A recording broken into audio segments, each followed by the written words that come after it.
way that we can understand better what Paul is getting at is within the category of his walk with God, he talks about his private walk with God, and then he even uses some language about a public walk with God, with people. The phrase renounce hidden things, this is very interesting and this is very helpful, and I think if nothing else, this could be the major takeaway for you today, is Paul says, I have renounced hidden things of shame. The word renounce just means first of all, I've revealed it, and I've explained it, I've gotten rid of it. To renounce is saying, I want nothing to do with this thing, if you renounce something. But then the thing he's talking about it says hidden, meaning secret, and then things of shame is the idea of being disgraceful, things that are dishonorable, things that would produce embarrassment or even humiliation. In other words, what these people were trying to accuse Paul of, and this is helpful for us, is visualize a house. What they're trying to say is, Paul, if your life was a house and you're trying to let us into certain rooms, we know that there's going to be some closets that you do not want us to open. We know that there's probably a basement door somewhere that if we go down there, we're going to see all types of things that you are trying to hide. And what Paul is saying is, my life is an open door. You can go anywhere, at any time, open up any door, and he would probably say, for any reason. I'm not trying to hide anything. Yes, you might find some things that you're not going to like, and that I would agree is, I need to work on that. I need to change. But I'm not trying to hide it. I'm not trying to act like it's not a problem. And that's very helpful for us, because if you want to be used by God, if you want to have an effective ministry, then how you are in private, it might be the most important aspect of your ministry. There should be no part of your life that is completely closed off to everyone else. And sometimes we go as far as to say, God, even you can't touch this. I'm not going to change in this area. This door is locked. That's a very foolish thing to do, because God is calling us in this text right now to open those doors and to say, no more is this going to be just me. God, I'm bringing this to you, and I'm bringing this to other people. But it's also foolish because God can open any door.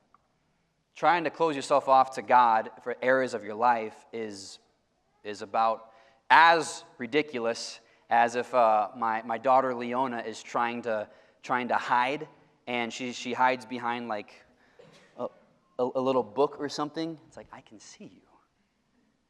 You are not very good at hide and seek. Really cute. Good effort. But you're not very effective. So Paul is saying that there is nothing I'm trying to hide.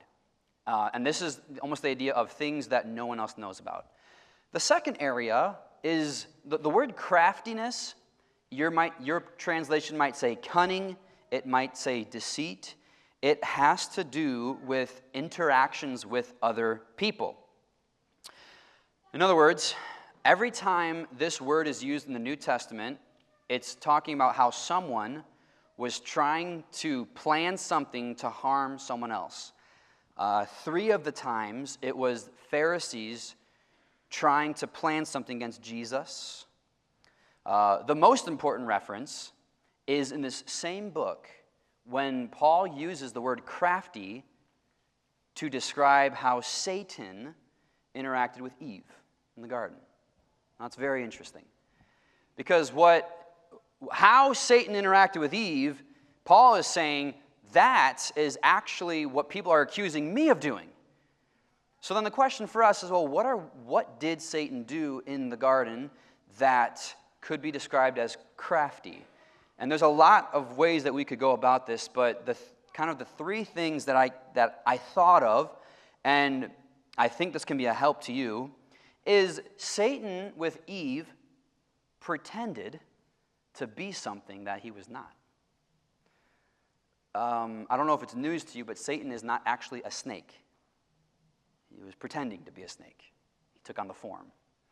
Satan, we don't have a crystal clear picture of what he actually looks like, but later on in 2 Corinthians it says he takes on the form of an angel of light. We know that he can take on the form of a human. He can take on the form really of anything, is what the Bible seems to get at.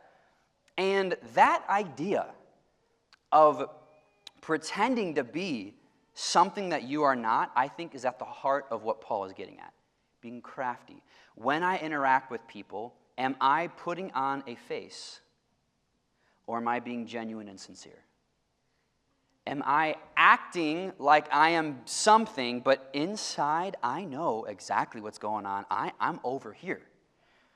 Paul is getting at, not only do I not have things hidden away that no one else knows about, but even how I interact with people, I'm not trying to be crafty or deceitful.